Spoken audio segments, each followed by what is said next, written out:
നമ്മുടെ ജീവിതത്തിൽ പലപ്പോഴും നമുക്ക് ഭയം അനുഭവപ്പെടുന്നു, ഇല്ലേ?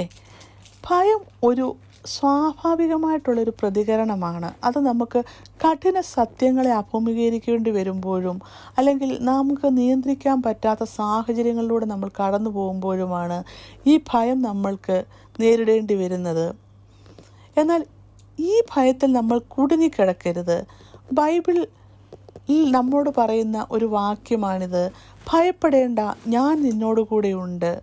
ഇത് ദൈവത്തിൻ്റെ ഒരു വാക്കാണ്, നമ്മെ ശക്തിപ്പെടുത്തുന്ന, മുന്നോട്ട് നയിക്കുന്ന വാക്ക്. ഭയം നമ്മളെ തളർത്തുന്നതിന് പകരം അതിനെ ഒരു പ്രേരക ശക്തിയാക്കണം. ദാവീദിനെ പോലെ. ദാവീദിന് ഭയമുണ്ടായിരുന്നു, പക്ഷേ ഗോലിയാത്തിനെ നേരിടാൻ ഭയം തന്നെ ഒരു ഇന്ധനമാക്കിയിരുന്നു ദാവീദ്. മോശയ്ക്ക് ഫറവോൻ്റെ മുമ്പിൽ പോയപ്പോൾ തീക്ഷ്ണമായ ഭയം അനുഭവപ്പെട്ടിരിക്കും. എന്നാൽ അവൻ ദൈവത്തെ താൻ കണ്ട ആ അതിവിശ്വാസം കൊണ്ട് ഭയത്തെ അതിജീവിച്ചു. അതുകൊണ്ട് സുഹൃത്തുക്കളെ, നമ്മുടെ ഉള്ളിലെ ഭയം നമുക്ക് തടയേണ്ട, നമുക്കതിനെ മുന്നോട്ട് പോകുന്നതിനുള്ളൊരു പെട്രോൾ പോലെ ഉപയോഗിക്കാം. ഭയത്തിൻ്റെ പാളികളിലൂടെ തെന്നിപ്പോയാൽ നമുക്ക് വിശ്വാസത്തിൻ്റെ പാതയിൽ കൂടുതൽ ഉറച്ചു നിൽക്കുന്നവരാകാൻ സാധിക്കും.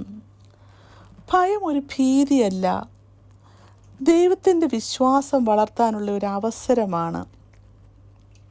നമുക്ക് ഭയപ്പെട്ടിരിക്കേണ്ട, ഭയത്തോട് നമുക്ക് സംസാരിക്കാം. ഞാൻ ദൈവത്തിൽ വിശ്വസിക്കുന്നു, അതുകൊണ്ട് നിനക്കെന്നെ തടയാനാവില്ല.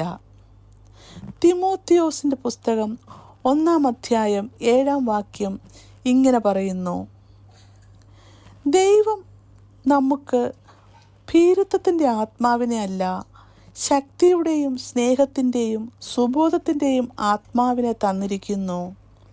ദൈവം നമ്മളെ അനുഗ്രഹിക്കട്ടെ.